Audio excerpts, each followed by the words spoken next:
ಈ hair oil use ಮಾಡೋದ್ರಿಂದ hair fall control ಆಗುತ್ತೆ ಮತ್ತೆ ರೀಗ್ರೋತ್ ಆಗುತ್ತೆ ಹೇರು. ಸೊ ತುಂಬಾನೇ ಚೆನ್ನಾಗಿದೆ. ನೀವು ಒಂದ್ಸರಿ ಮನೆಯಲ್ಲಿ ಮಾಡಿ ಟ್ರೈ ಮಾಡಿ ನೋಡಿ, ತುಂಬಾ ಒಳ್ಳೆ ರಿಸಲ್ಟ್ಸ್ ಇದೆ.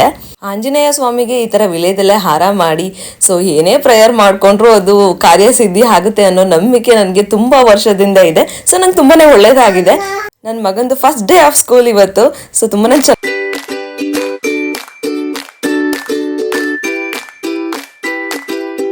Hi friends, welcome back to my YouTube channel.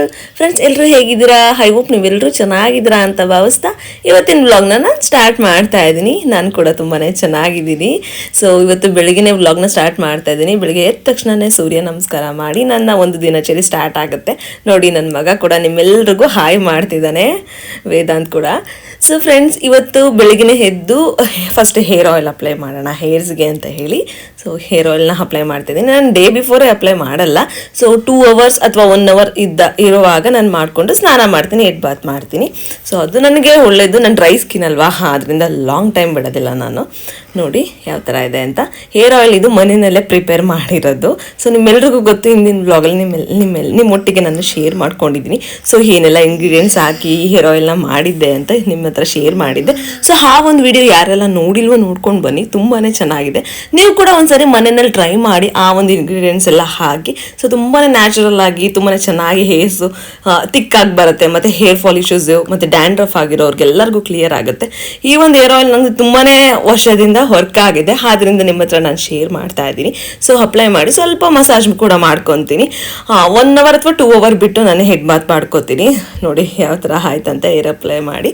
So next ನನ್ನ ಮಗನಿಗೆ ಸ್ನಾನ ಮಾಡಿಸಿ ಕರ್ಕೊಂಡು ಬಂದೆ. ಇವತ್ತು ಒಂದು ಫಸ್ಟ್ ಡೇ ಆಫ್ ಸ್ಕೂಲು, ಆದ್ದರಿಂದ ಸ್ನಾನ ಮಾಡಿಸಿ ಫ್ರೆಶ್ ಅಪ್ ಮಾಡಿದ್ದೀನಿ.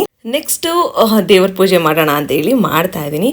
3 ವಾರ ಆಂಜನೇಯ ಸ್ವಾಮಿಗೆ ವಿಳ್ಯದೆಲೆ ಹಾರ ಹಾಕ್ತೀನಿ ಅಂತ ಮನಸ್ಸಲ್ಲಿ ಅಂದ್ಕೊಂಡಿದ್ದೆ. ಸೊ ಆದ್ದರಿಂದ ಇವತ್ತು ಬೆಳಿಗ್ಗೆನೇ ಎದ್ದು ಸ್ನಾನ ಮಾಡಿ ವಿಳ್ಯದೆಲೆ ಹಾರನ ಪ್ರಿಪೇರ್ ಮಾಡ್ತಾ ಇದ್ದೀನಿ. ಸೊ ನೋಡಿ, ಫಸ್ಟ್ ಪೂಜೆ ಮಾಡಬೇಡ ಮನೇಲೆ ಅಂತ ಹೇಳಿ ಸ್ನಾನ ಮಾಡಿ ಪೂಜೆ ಮಾಡ್ತಾ ಇದ್ದೀನಿ.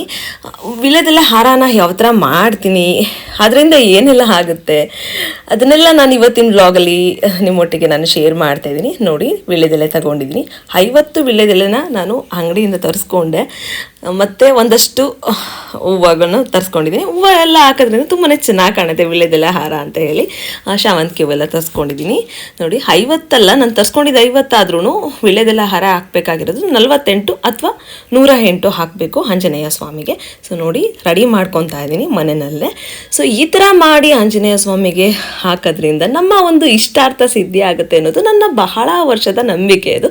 ಸೊ ನನಗೆ ಇದುವರೆಗೂ ತುಂಬಾ ಒಳ್ಳೆಯದಾಗಿದೆ. ಆದ್ದರಿಂದ ಹೇಗೆ ನಾನು ಈ ಥರ ಮಾಡ್ತಾಯಿದ್ದೀನಿ. ನೆಕ್ಸ್ಟ್ ಮಂತ್ ಡ್ಯೂ ಡೇಟ್ ಇದೆ. ಆದ್ದರಿಂದ ವೇದಾಂತ ನನ್ನ ಹೊಟ್ಟೆಲಿ ಇರುವಾಗ್ಲೂ ಅಷ್ಟೇ 1 month ಇರುವಾಗ 3 ವಾರ ಹಾಕಿದ್ದೆ. ಏನೋ ಒಂಥರ ಮನ್ಸಿಗೆ ಸಮಾಧಾನ ಆಗುತ್ತೆ, ಆರಾಮ್ ಅನಿಸುತ್ತೆ. ಆದ್ದರಿಂದ ಸೊ ನೋಡಿ, ಫೈನಲ್ ಪ್ರಿಪೇರ್ ಮಾಡಿದ್ದೀನಿ. ಯಾವ ಥರ ಬಂದಿದೆ ಹಾರ ಅನ್ನೋದನ್ನು ನಿಮ್ಮ ಹತ್ರ ನಾನು ಶೇರ್ ಮಾಡ್ತಾ ಇದ್ದೀನಿ. ನೀವು ಕೂಡ ಈ ಥರ ಎಲ್ಲ ಮಾಡ್ತೀರಾ ಅಂತ ನನಗೆ ಕಮೆಂಟ್ ಮಾಡಿ ಹೇಳಿ. ನೆಕ್ಸ್ಟ್ ದೇವಸ್ಥಾನಕ್ಕೆ ಹೋಗೋಣ ಅಂತ ಹೇಳಿ ರೆಡಿ ಆದ್ವಿ. ನಾನು, ನನ್ನ ತಮ್ಮ, ನನ್ನ ಮಗ ಹೋಗ್ತಾ ಇದ್ದೀವಿ. ಎಲ್ಲರೂ ಕೂಡ ಫ್ರೆಶ್ ಅಪ್ ಆದ್ವಿ. ಸೊ ಬೇಗನೆ ಫ್ರೆಶ್ ಅಪ್ ಆಗಿದ್ದೀವಿ, ಬಿಕಾಸ್ ಬೇಗನೆ ಎದ್ದು ಎಲ್ಲ ಮಾಡಿಕೊಂಡು ಫ್ರೆಶ್ ಅಪ್ ಆದ್ವಿ. ನೆಕ್ಸ್ಟ್ ದೇವಸ್ಥಾನಕ್ಕೆ ಹೋಗ್ತಾ ಇದ್ವಿ. ನೋಡಿ, ನಮ್ಮ ಮನೆ ಹತ್ರನೇ ಇರೋ ದೇವಸ್ಥಾನ, ಆಂಜನೇಯ ಸ್ವಾಮಿ ದೇವಸ್ಥಾನ. ಸೊ ತುಂಬಾ ಪಾಸಿಟಿವ್ ಎನರ್ಜಿ ಇರುತ್ತೆ ಈ ಥರ ಎಲ್ಲ ಮಾಡೋದ್ರಿಂದ. ಮನಸ್ಸಿಗೂ ಕೂಡ ತುಂಬಾ ಸಮಾಧಾನ ಆಗುತ್ತೆ. ನೋಡಿ, ಎಷ್ಟು ಚೆನ್ನಾಗಿ ಕಾಣಿಸ್ತಿದೆ ಅಲ್ವಾ. ದೇವರಿಗೆ ಹಾರ ಹಾಕ್ತಿದ್ದಂಗೆ ನಂಗೆ ತುಂಬಾ ಖುಷಿ ಆಯಿತು. ತುಂಬಾ ಚೆನ್ನಾಗಿ ಕಾಣಿಸ್ತಾ ಇತ್ತು ಆಂಜನೇಯ ಸ್ವಾಮಿ. ತುಂಬಾ ಇಷ್ಟ ಆಗುತ್ತೆ ನನಗೆ ಈ ಥರ ಎಲ್ಲ ಮಾಡೋದ್ರಿಂದ. ಮನಸ್ಸಿಗೆ ತುಂಬಾ ಸಮಾಧಾನ ಆಗುತ್ತೆ. ನೆಕ್ಸ್ಟ್ ಪೂಜೆ ಎಲ್ಲ ಆಯಿತು, ಪ್ರದಕ್ಷಿಣೆ ಎಲ್ಲ ಹಾಕಿದ್ವಿ.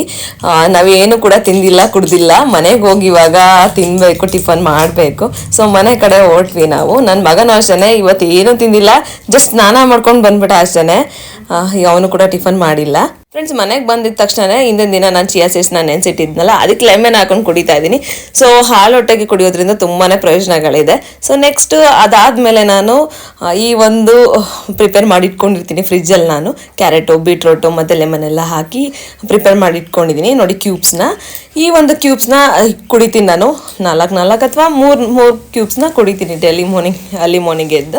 ಸೊ ಇದು ಕುಡಿಯೋದ್ರಿಂದ ಸ್ಕಿನ್ ಗ್ಲೋ ಆಗಿರುತ್ತೆ ಮತ್ತು ಏಜಿಂಗ್ ಅಷ್ಟು ಬೇಗ ಆಗಲ್ಲ, ತುಂಬಾ ಚೆನ್ನಾಗಿರುತ್ತೆ. ಇದರಿಂದ ತುಂಬಾ ಒಳ್ಳೆ ಪ್ರಯೋಜನಗಳಿದೆ. ನೀವು ಕೂಡ ನಿಮ್ಮ ಮನೆಯಲ್ಲಿ ಇದೆಲ್ಲ ಮಾಡ್ತೀರಾ, ಟ್ರೈ ಮಾಡ್ತೀರಾ ಅನ್ನೋದನ್ನು ಕಮೆಂಟ್ ಮಾಡಿ ಹೇಳೋದನ್ನು ಮರಿಬೇಡಿ.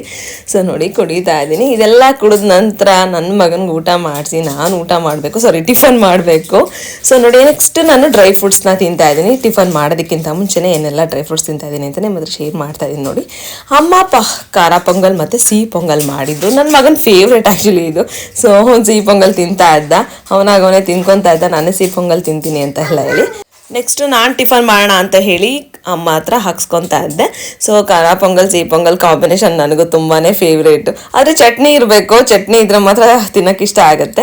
ನೆಕ್ಸ್ಟ್ ಟಿಫನ್ ಎಲ್ಲ ಆಯಿತು. ಇಂದ್ರೇಶ್ ಮನೆಗೆ ಬಂದರು, ಬಿಕಾಸ್ ಇವತ್ತು ಒಂದು ಫಸ್ಟ್ ಡೇ ಆಫ್ ಸ್ಕೂಲ್ ಆಗಿತ್ತು. ಅದರಿಂದ ಅವರಪ್ಪ ಬರ್ತೀನಿ ಮನೆಗೆ ಅಂತ ಹೇಳಿ ಕಾಲ್ ಮಾಡಿದ್ರು. ಸೊ ನೋಡಿ ಒಂದು ಟಾಯ್ಸ್ ಎಲ್ಲ ತಂದಿದ್ದಾರೆ, ಒಂದು ಜೀಪು ಮತ್ತು ಸೈಕಲ್ಲು ಸ್ಕೂಟರ್ ಎಲ್ಲ ತೊಗೊಂಡು ಬಂದರು. ಸೊ ಅವ್ನು ಇದನ್ನ ಯಾವುದು ಬಿಟ್ಟಿರೋಲ್ಲ, ಅವ್ನ ಮನೆಯಲ್ಲಿ ಆ ಮನೆಯಿಂದ ಈ ಮನೆಗೆ, ಈ ಮನೆಯಿಂದ ಆ ಮನೆಗೆ ಬರ್ತಾನೆ ಇರುತ್ತೆ ಯಾವಾಗಲೂ ಅಷ್ಟೇ. ಇವಾಗ ಲಾಂಗ್ ಟೈಮಿಗೆ ಬಂದಿದೆ. ನೆಕ್ಸ್ಟ್ ನಾವು ಸ್ಕೂಲಿಗೆ ಹೋಗ್ತಾ ಇದ್ದೀವಿ, ವೇದಾಂತ್ ಸ್ಕೂಲ್ಗೆ ಬಿಟ್ಬಿಟ್ಟು ಬರೋಣ ಅಂತ ಹೇಳಿ. ಸೊ ನೋಡಿ ಯಾವ ಥರ ರೆಡಿ ಆಗಿದ್ದೀವಿ ಅಂತ ತೋರಿಸ್ತಾ ಇದ್ದೀನಿ.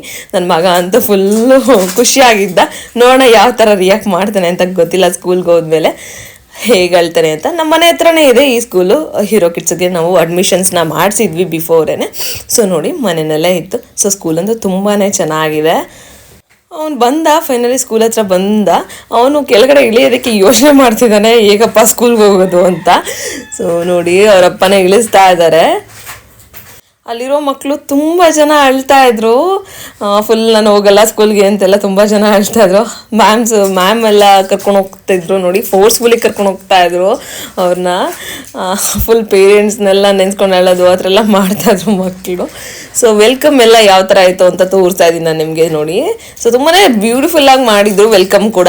ಸೊ ಮಕ್ಕಳಿಗೆ ತುಂಬ ಕಲರ್ಫುಲ್ಲಾಗಿ ಎಲ್ಲ ಕ್ರಿಯೇಟಿವ್ ಆಗೆಲ್ಲ ಮಾಡಿದರು, ನನಗೆ ಇಷ್ಟ ಆಯಿತು. ನೋಡಿ ಯಾವ ಥರ ಮಾಡಿದ್ದಾರೆ ಅಂತ, ವೆಲ್ಕಮ್ ಅಂತೆಲ್ಲ ಮಾಡಿದ್ದಾರೆ, ತುಂಬಾ ಚೆನ್ನಾಗಿ ಮಾಡಿದ್ದಾರೆ. ಸೊ ವೇದಾಂತ್ ಕೂಡ ಅಷ್ಟೇ ಒಂದಷ್ಟು ಫೋಟೋಸ್ ಎಲ್ಲ ತೆಗೆಸ್ಕೊಂಡ ನೋಡಿ. ಅವರಪ್ಪ ಎಲ್ಲ ಫೋಟೋಸ್ ಎಲ್ಲ ತೆಗಿತಾ ಇದ್ರು. ಅದುವರೆಗೂ ಏನು ಗಲಾಟೆ ಮಾಡಿಲ್ಲ, ಫೋಟೋಸ್ ಕೂಡ ತೆಗೆಸ್ಕೊಂಡ, ಆರಾಮಾಗೇ ಇದ್ದ. ನಾವು ಅಂದ್ಕೊಂಡ್ವಿ ಆರಾಮಾಗಿ ಹೋಗ್ತಾನೆ ಅಂತ. ನೋಡಿ ಎಷ್ಟು ಸ್ಮೈಲ್ ಎಲ್ಲ ಮಾಡಿ ಫೋಟೋಸ್ ಎಲ್ಲ ತೆಗೆಸ್ಕೊತಿದ್ದಾನೆ. ಇವಾಗ ಆ್ಯಕ್ಚುಲಿ ಅವನು ಅಳೋದಕ್ಕೆ ಸ್ಟಾರ್ಟ್ ಮಾಡಿಬಿಟ್ಟ. ಅಮ್ಮ ನೀನು ಒಳಗಡೆ ಬಾ, ಬನ್ನಿ ನಮ್ಮನ್ನು ಒಳಗಡೆ ಕರೀತಾ ಇದ್ದ, ನೀವು ಒಳಗಡೆ ಬನ್ನಿ ಇಲ್ಲಾಂದರೆ ನಾನು ಹೋಗಲ್ಲ ಅಂತ. ಸೊ ನಾನು ಸ್ನಾನ ಮಾಡ್ಕೊಂಡು ಬರ್ತೀನಿ, ಹಾಗೆ ಬರ್ತೀನಿ, ಹೀಗೆ ಬರ್ತೀನಿ ಅಂತ ಏನೋ ಒಂದು ನೆಪ ಹೇಳ್ತಾ ಇದ್ದೆ. ಹೊರಗಡೆ ಇಲ್ಲೇ ಕೂತಿರ್ತೀನಿ ಅಂತೆಲ್ಲ ಹೇಳ್ತಾ ಇದ್ದೆ. ಬಟ್ ಅವ್ನು ಏನೂ ಕೇಳೋದಕ್ಕೆ ರೆಡಿ ಇರಲಿಲ್ಲ. ಸೊ ಫೈನಲಿ ಹೋದ ಅಳ್ಕೊಂಡು ಒಳಗಡೆ. ನಾವು ಮನೆಗೆ ಬಂದ್ವಿ. ಮನೆಗೆ ಬಂದ ತಕ್ಷಣ ತುಂಬಾ ಬಿಸಿಲಿತ್ತಲ್ವಾ, ಆದ್ದರಿಂದ ಮೂಸಂಬಿ ಜ್ಯೂಸ್ ಮಾಡ್ಕೊಳ್ಳೋಣ ಅಂತ ಮೂಸಂಬಿ ಜ್ಯೂಸ್ನ ಮಾಡ್ಕೊತಾ ಇದ್ದೀನಿ. ಮಗನ್ನ ಬಿಟ್ಬಿಟ್ಟು ಬರೋದು ತುಂಬಾ ಕಷ್ಟ ಆಗುತ್ತೆ, ಚಿಕ್ಕ ಮಕ್ಕಳಲ್ವಾ. ಸೊ ಅಟ್ಯಾಚ್ಮೆಂಟು ಇವಾಗ ಬಿಡಬೇಕು ಅಂದರೆ ತುಂಬಾ ಕಷ್ಟ ಆಗಿಬಿಡುತ್ತೆ. ಸೊ ಮಕ್ಕಳು ಯಾವಾಗಲೂ ನಮ್ಮ ಜೊತೆಲಿದ್ದಾಗ, ತಾಯಿ ಜೊತೆಲಿದ್ದಾಗ ಬಿಡೋದು ಕಷ್ಟನೇ, ಏನು ಮಾಡೋಕ್ಕಾಗಲ್ಲ, ಸ್ಕೂಲ್ಗೆ ಹೋಗಲೇಬೇಕಲ್ವಾ. ಸೊ ಮೂಸಂಬಿ ಜ್ಯೂಸನ್ನ ಮಾಡಿಕೊಂಡು ಕುಡಿದೆ. ಈ ಬೇಸಿಗೆಲ್ಲಂತೂ ತುಂಬಾ ಕಷ್ಟ, ಏನೂ ಮಾಡೋದಕ್ಕಾಗಲ್ಲ, ಸಿಕ್ಕಾಬಡೆ ಬಿಸಿಲಿದೆ ಹೊರಗಡೆ. ಪ್ರೆಗ್ನೆಂಟ್ ಲೇಡೀಸ್ಗಂತೂ ಸರ್ವೈವ್ ಮಾಡೋದಕ್ಕೆ ಕಷ್ಟ ಆಗುತ್ತೆ. ಫ್ರೂಟ್ ಜ್ಯೂಸು ಮತ್ತು ಎಳ್ನೀರು ಎಲ್ಲ ಅವಾಗ ತೊಗೋತಾ ಇರಬೇಕು, ಡಿಹೈಡ್ರೇಟ್ ಆಗಿಬಿಡುತ್ತೆ ಇಲ್ಲ ಅಂದರೆ. ನೆಕ್ಸ್ಟ್ ನನ್ನ ಮಗನ ಕರ್ಕೊಂಡು ಬರೋಣ ಅಂತ ಹೇಳಿ 11:30ಗೆ ಬಿಟ್ಬಿಡ್ತಿದ್ರು. ಇವತ್ತು ಡೇ 1 ಅಲ್ವಾ, ಆದ್ದರಿಂದ ನೋಡಿ ಎಷ್ಟು ಆಟ ಆಡ್ತಿದ್ದಾನೆ ಅಂದರೆ, ಇವಾಗ ಸ್ಕೂಲಿಂದ ಬರೋದಕ್ಕೆ ರೆಡಿ ಇರಲಿಲ್ಲ ಮನೆಗೆ. ಸೊ ಅವಾಗ ಸ್ಕೂಲ್ಗೆ ಹೋಗೋಕೆ ರೆಡಿ ಇರಲಿಲ್ಲ, ಇವಾಗ ಮನೆಗೆ ಬರೋಕ್ಕೆ ರೆಡಿ ಇಲ್ಲ ಅವನು. ಸೊ ಆ ಥರ ಆಗ್ಬಿಡ್ತು. ಅವನು ಇಷ್ಟಪಟ್ಬಿಡ್ತಾನೆ, ಫ್ರೆಂಡ್ಸ್ ಅಂದರೆ ನನಗೆ ತುಂಬಾ ಇಷ್ಟ, ಆರಾಮಾಗಿ ಎಂಜಾಯ್ ಮಾಡ್ತಾನೆ ಆಟ ಆಡ್ಕೊಂಡು. ಫೈನಲಿ ಬಂದ, ತುಂಬಾ ಖುಷಿಯಾಗಿದ್ದ ಸ್ಕೂಲಿಂದ ಬಂದು. ನೋಡಿ ಎಷ್ಟು ಎಂಜಾಯ್ ಮಾಡ್ತಿದ್ದಾನೆ ಅಂದರೆ. ಸೊ ಮ್ಯೂಸಿಕ್ ಎಲ್ಲ ಹಾಕ್ಕೊಂಡು ಡ್ಯಾನ್ಸ್ ಮಾಡ್ತಾ ಇದ್ದ ಅವ್ರ ಅಪ್ಪನ ಕಾರ್ ಒಳಗಡೆ. ಸೊ ಫ್ರೆಂಡ್ಸ್, ಇವತ್ತಿನ ವ್ಲಾಗ್ ಎಲ್ರಿಗೂ ಇಷ್ಟ ಆಯಿತು ಅಂತ ಭಾವಿಸ್ತೀನಿ. ಯಾರಿಗೆಲ್ಲ ಇಷ್ಟ ಆಯಿತು ಲೈಕ್ ಶೇರ್ ಕಮೆಂಟ್ ಮಾಡೋದನ್ನ ಮರಿಬೇಡಿ. ನನ್ನ ವಿಡಿಯೋಸ್ಗೆ ಇದೇ ಥರ ನೋಡಿ, ಇದೇ ಥರ ಸಪೋರ್ಟ್ ಮಾಡಿ. ನಿಮ್ಮ ಸಪೋರ್ಟ್ ನಂಗೆ ತುಂಬಾ ಇಂಪಾರ್ಟೆಂಟ್ ಅಂತ ಹೇಳ್ತಾ ನಾನು ಇಲ್ಲಿಗೆ ಹೆಣ್ಣು ಮಾಡ್ತಾ ಇದ್ದೀನಿ. ನಾನು ನಿಮಗೆ ಮುಂದಿನ ವ್ಲಾಗಲ್ಲಿ ಸಿಗ್ತೀನಿ. Until then bye, take care, have a nice day.